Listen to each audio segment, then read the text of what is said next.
주님께서 여러분과 함께 루카가 전한 거룩한 복음입니다. 그때 사도들이 주님께 저희에게 믿음을 더하여 주십시오 하고 말하였다. 그러자 주님께서 이르셨다. 너희가 겨자씨 하나만할 믿음이라도 있으면 이 돌무화과 나무더러 뽑혀서 바다에 심겨라 하더라도 그것이 너희에게 복종할 것이다. 너희 가운데 누가 밭을 갈거나 양을 치는 종이 있으면 들에서 돌아오는 그 종에게 어서와 식탁에 앉아라 하겠느냐. 오히려 내가 먹을 것을 준비하여라. 그리고 내가 먹고 마시는 동안 허리에 띠를 매고 시중을 들어라. 그런 다음에 먹고 마셔라 하지 않겠느냐. 종이 분부를 받은 대로 하였다고 해서 주인이 그에게 고마워하겠느냐. 이와 같이 너희도 분부를 받은 대로 다 하고 나서 저희는 쓸모없는 종입니다. 해야 할 일을 하였을 뿐입니다. 하고 말하여라. 주님의 말씀입니다.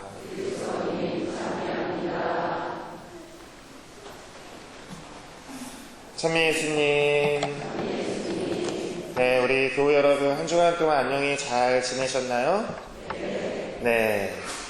아침 저녁으로 제법 날씨가 쌀쌀하죠? 네.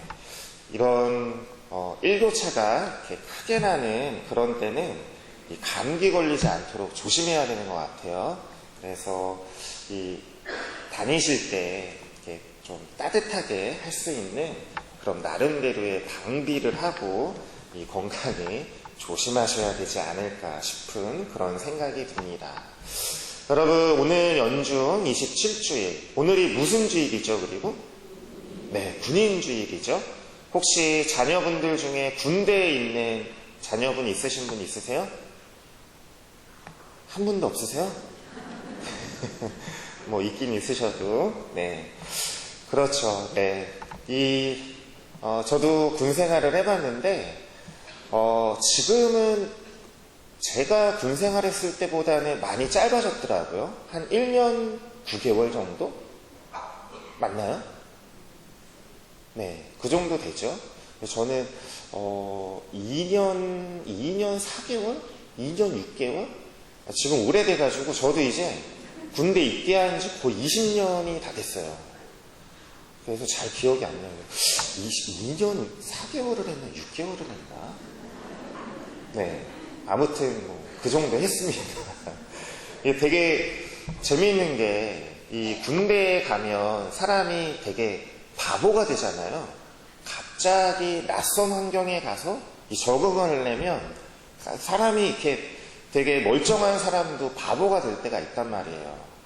특히 기억이 나는 게 이 사격을 하면 왜 오발이 나고 막 그럴 수도 있죠. 잘못 잘못 작동이 돼서 이 총이 오발이 나면 어떻게 하냐면 이 총구를 이렇게 하늘 방향으로 돌려야 돼요. 왜냐하면 오발이 난 상태에서 사람을 향해서 이러고 있다가 언제 총알이 발사가 돼가지고 사람이 다칠지 모르거든요. 그래서 그런 교육을 되게 철저하게 받아요. 그러면 이제 행여나 훈련병들이 막 사격을 하다가 오발이 났어요. 그러면은 손을 들고 오발 났습니다. 뭐 이렇게 얘기를 해야 되는데 총구 방향을 하늘로 들어야 된단 말이에요. 근데 못 모르는 어리버리한 훈련병이 그러지 않고 이 조교나 사람한테 대고 오발 났습니다. 오발 났습니다. 그러면 이제 깜짝 놀라는 거죠. 그러면 조교가 총구 방향 돌립니다. 막 소리를 막 쳐요. 그럼 총구 방향 돌리라고? 막 어리버리 돼가지고 막 어떻게 돌리지? 그러다가 이렇게 돌리지 않고 이렇게 돌리는 경우가 있어요.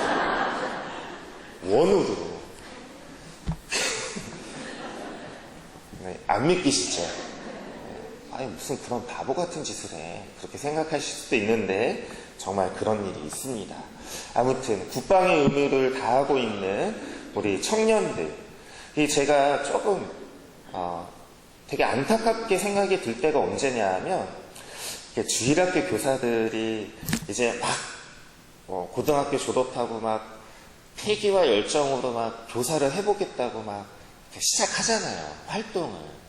그러면 이제 1년, 2년 있다가 이제 진짜 얘가 교사를 할 만하다 싶으면 군대를 가요.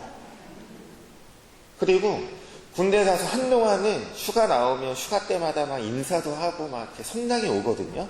근데 한 1년 뭐 이 정도 지나면 성당에도 안 와요. 그리고 나중에 어떤 길로 가느냐?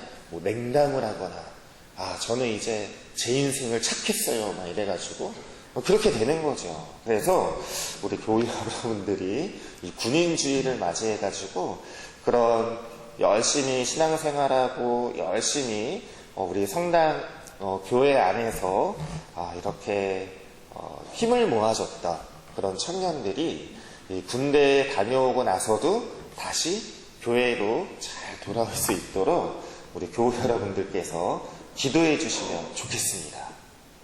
네, 부탁드리겠습니다. 우리 10월 첫째 주죠? 우리 10월은 묵주기도 성월이에요. 우리 교회 여러분들 묵주기도 많이 바치시죠? 네. 제가 어저께 어린이 미사 때, 중고등부 학생 미사 때 제가 물어봤어요. 묵주기도는 누구에게 바치는 기도예요? 그랬더니 뭐라고 대답을 했을까요? 네? 여러분, 묵주기도 누구에게 바치는 기도입니까? 이거 좀 반반 갈리는 것 같은데요? 네. 제가 잘못 들은 건가요? 네. 아이들은 아직도 묵주기도는 누구에게 바치는 기도냐 하면 성모님께 바치는 기도예요. 이렇게 대답하는 사람들이 많이 있는 것 같아요. 그런가요, 여러분? 아니죠. 묵주기도는 하느님께 바치는 기도예요. 누구와 함께? 네, 성모님과 함께 하느님께 바치는 기도죠. 왜 성모님과 함께 바쳐야 기도가 잘 이루어질까요? 정답은 예수님은 효자이시기 때문에 그래요. 네. 하느님의 어머니이신 성모님의 기도를 예수님께서 거절하실 수 있을까요?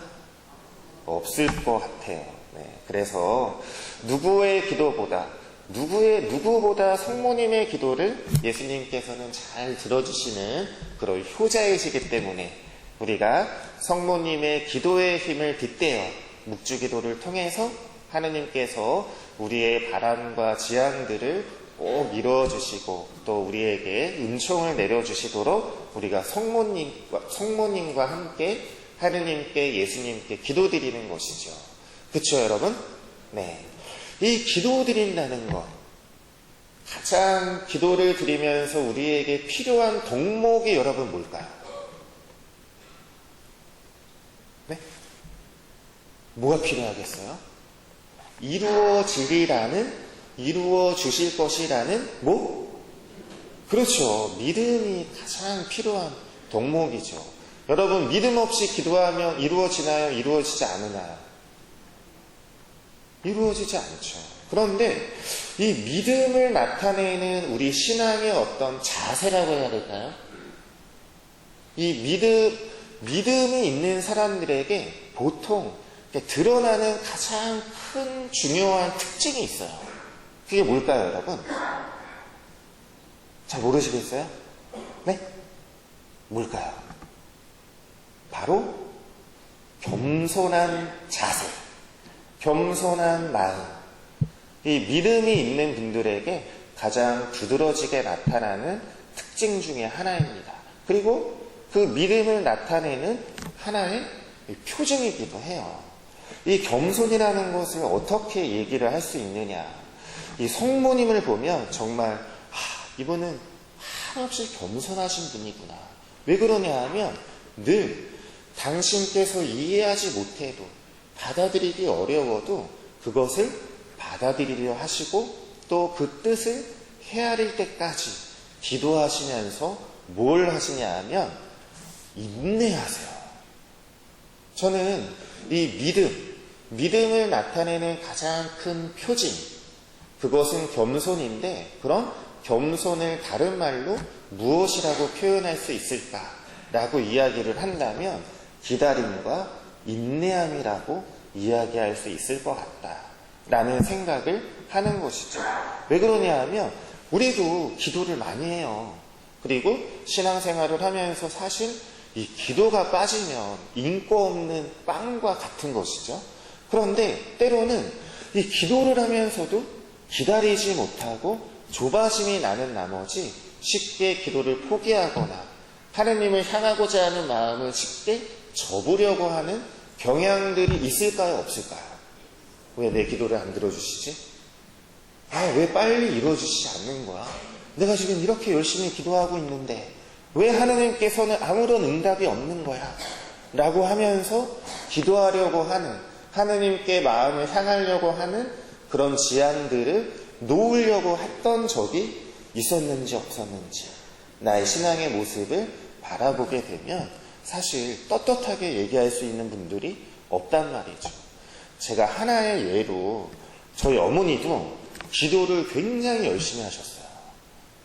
제가 나중에 신부가 되고 나서 알게 됐는데 저희 어머니가 한 40년 정도를 제가 결혼해서 자식을 낳으면 자식 중에 하나는 수도원을 보내든가 신부가 되게 신학교를 보내든가 하는 은총을 허락해 주세요. 이 지향을 무려 40년가량을 기도를 하셨다는 거예요.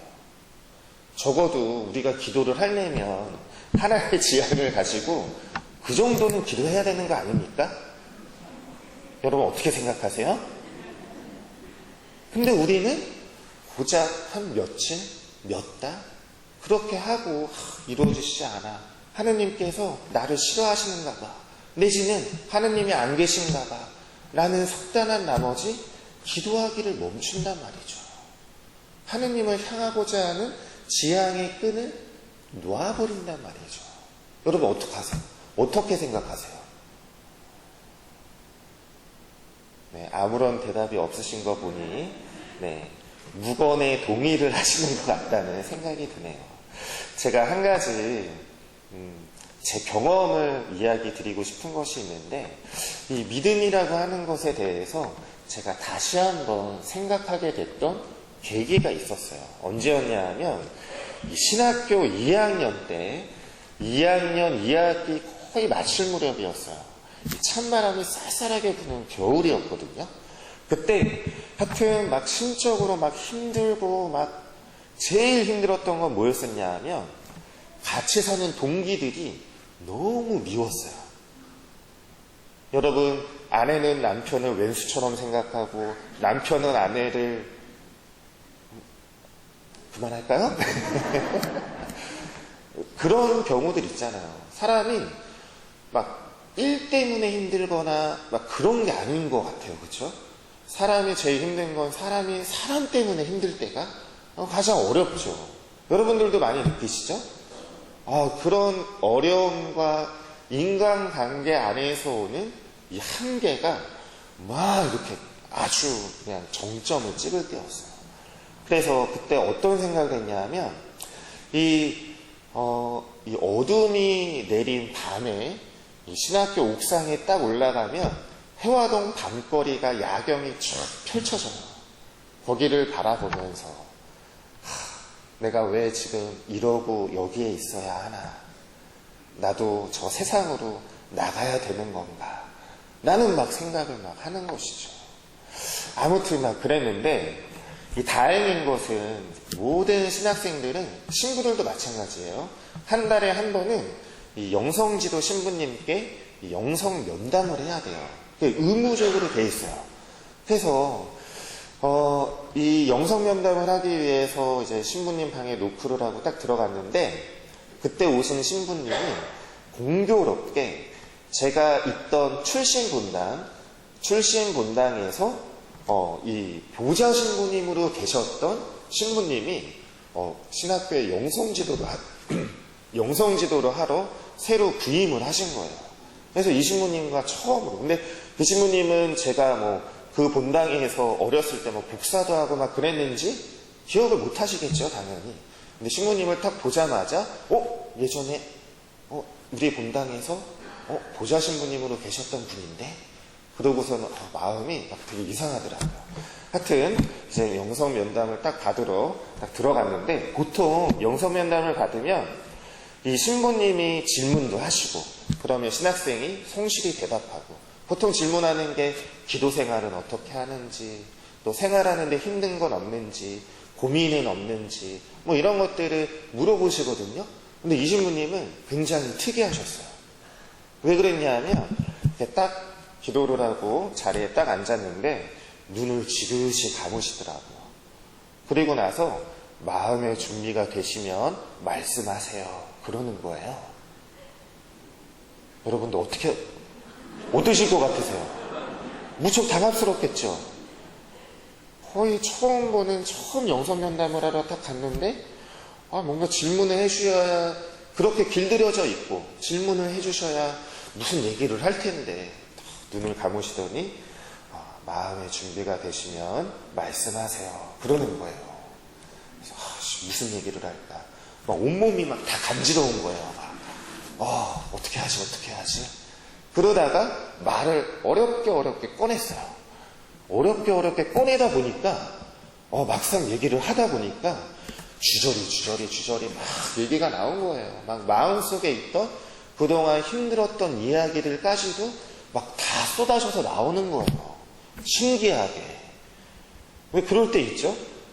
제가 이러려고 얘기를 한 게 아닌데 막상 얘기를 하다 보니까 미안하게 속에 있는 얘기까지 다 나왔네요. 막 이럴 때가 있잖아요. 저도 그랬어요. 뭐에 홀린 사람처럼. 근데 얘기를 다 하고 나니까 눈물이 나요. 제가 어떤 생각까지 했냐면, 같이 사는 동기들이 너무 미워가지고 정말 죽이고 싶은 마음까지 들었다는 이야기를 막 했었거든요. 나한테 이렇게 얘기하는 저 사람의 혀를 뽑아서 사람들이 잘 보이는 곳에 걸어놓고 싶다, 막 이런 생각도 막 하고. 너무 잔인한가요? 네. 사람이 그게 몰리면 그렇게 되는 것 같아요. 막 그런 얘기를 다 쏟아내고 나니까 너무 홀가분하다는 그런 마음보다 너무 슬프고 너무 초라하고 너무 하느님께 죄송하다는 마음이 들더라고요. 그러면서 제가 했던 얘기가 뭐였었냐 하면, 그런 와중에도 그 친구들이, 그 사람들이 너무 믿고 그런 못된 생각까지도 하지만 그래도 기도는 합니다. 그 기도가 마음에 우러나오는 기도고 진심 어린 기도는 아니지만 그거라도 해야 살 것 같은 마음에 그 사람들을 미워하지 않게 해달라고, 용서하게 해달라고 억지로라도 기도는 합니다 라는 얘기를 했어요. 했더니 이 신부님이 다시 물어보시더라고요. 박사님, 그게 뭐인 것 같으세요? 그게 뭐냐라고 저한테 질문을 하시는 거예요. 그게 뭘까요, 여러분? 모르시겠죠? 아시겠어요? 아니, 그렇게 믿고 막 죽이고 싶고 막 그런 마음을 막 가지면서도 어쩔 수 없이 기도해야 되는 그런 마음, 억지로라도 해야 되는 그런 마음, 이게 뭐냐라고 물어보신 거예요. 요즘에 뭘까요, 여러분? 그게 믿음이에요 라고 얘기를 해주시더라고요. 이해가 되세요, 여러분? 왜 그게 믿음이에요? 저는 아직도 모르겠어요.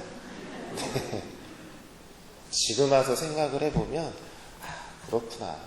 우리가 늘 마음에 복받쳐서 진심 어린 마음으로, 늘 우러나는 마음으로 바치는 기도만이 믿음인 것이 아니라 우리의 대부분의 신앙생활은 무미건조하고 어찌 보면 의무적으로 내가 신앙을 믿기 때문에 어쩔 수 없이 하는 기도일지언정 하느님께서는 그것을 들어주시고 그런 기도라도 내 안에서 끊이지 않고 이어지기를 바라는 그런 우리의 믿음의 모습들이 하느님께서는 바라시고 원하시는 우리의 모습이다 라는 것을 그 신부님께서 이야기해주고 싶으셨던 것 같아요. 그런 얘기 많이 들어요. 기도가 안 돼요. 기도하는 게 뭔지 모르겠어요. 기도를 해도 하느님께서 들어주시지 않는 것 같아요. 저는 차라리 믿음이 없다고 고백할래요 라고 이야기하시는 분들이 많이 계신단 말이죠. 우리가 아무리 작은 기도라고 하더라도, 아무리 내가 진심 어린 마음으로 하지 못하는 그냥 입에서만 맴도는 기도라고 할지라도 그것이 우리 신앙생활 안에서 멈추면 안 된다는 것을 오늘 예수님께서 겨자씨 한 알만한 믿음이라도 라는 표현으로 우리에게 이야기하고 계신 거죠. 여러분, 기도하는 순간들이 매 순간 벅차오르고 막 감격스럽고 그럴 수 없어요. 우리 대부분은 의무감으로 기도할 때도 많단 말이죠. 그게 잘못됐다고 생각하면 안 된다는 거예요. 왜냐하면 우리가 그런 기도라도, 그런 끈이라도 붙잡고 있어야 그런 겨자씨알 만한 그런 작은 기도라도, 보잘것없는 기도라도 우리가 주님을 찾아야 주님께서는 늘 그 기도를 들어주시고 언젠가는 당신께서 원하시고 당신께서 비춰주고 싶으실 그때에 우리에게 그 은혜의 은총을 내려주신다라는 그런 말씀을 오늘 복음에서 해주시는 거예요. 제가 처음에 얘기 들으면서 믿음의 가장 큰 표징은 뭐라고 얘기했죠? 겸손이라고 얘기했어요. 겸손은 다른 말로 인내하고 기다리는 마음의 자세라고 이야기를 했어요. 여러분들, 내가 기도가 안 된다고 해서 이루어주시지 않는다고 해서 멈춰버리는 것, 그거만큼 어리석은 일이 없다라는 것이죠. 우리의 믿음의 미덕은 기다림에 대한 겸손이에요. 하느님께서 주시리라는 믿음에 대한 희망인 것이죠. 아무리 보잘것없고 하찮을 보일지 모르는 기도라도 우리가 끊임없이 내 안에서 그런 하느님을 부르는, 주님을 찾는 그런 우리의 행위들은 멈추지 말아야 한다는 걸 오늘 복음에서 예수님께서 말씀하고 계신 것이 아닐까라는 생각을 해보게 됩니다. 여러분들, 기도하는 게 어렵다고 해서, 기도하는 게 힘들다고 해서 포기하거나 놔버리기보다는 우리가 앞으로는 어떤 기도를 드려야 되냐 하면 내 마음 안에서 주님을 향하고자 하는, 주님을 찾고자 하는 그런 지향과 그런 기도의 끈이 끊임없이 내 안에서 일어날 수 있도록, 그 주님을 찾고자 하는 열망이 내 안에서 그 열망의 불씨가 꺼지지 않을 수 있도록 주님께 우리의 바람을 기도드리고 그렇게 청하면서 우리가 우리의 신앙생활을 보내야 되지 않을까라는 생각을 해보게 됩니다. 아무쪼록 연중 제27주일 그리고 10월 묵주기도 성월, 성모님의 기다림에 대한 그 믿음을 우리가 늘 생각하면서 성모님과 함께 우리가 바라는, 그리고 누군가를 위해서 지향하는 그런 마음들을 이 묵주화를 돌리면서 거룩하고 또 소중한 마음으로 주님께 기도드리면서 우리의 믿음도 그만큼 더욱 풍성해지고 더욱 큰 그런 열매로 자라날 수 있는 그런 은총을 청하며 이 미사 함께 봉헌할 수 있으면 좋겠습니다.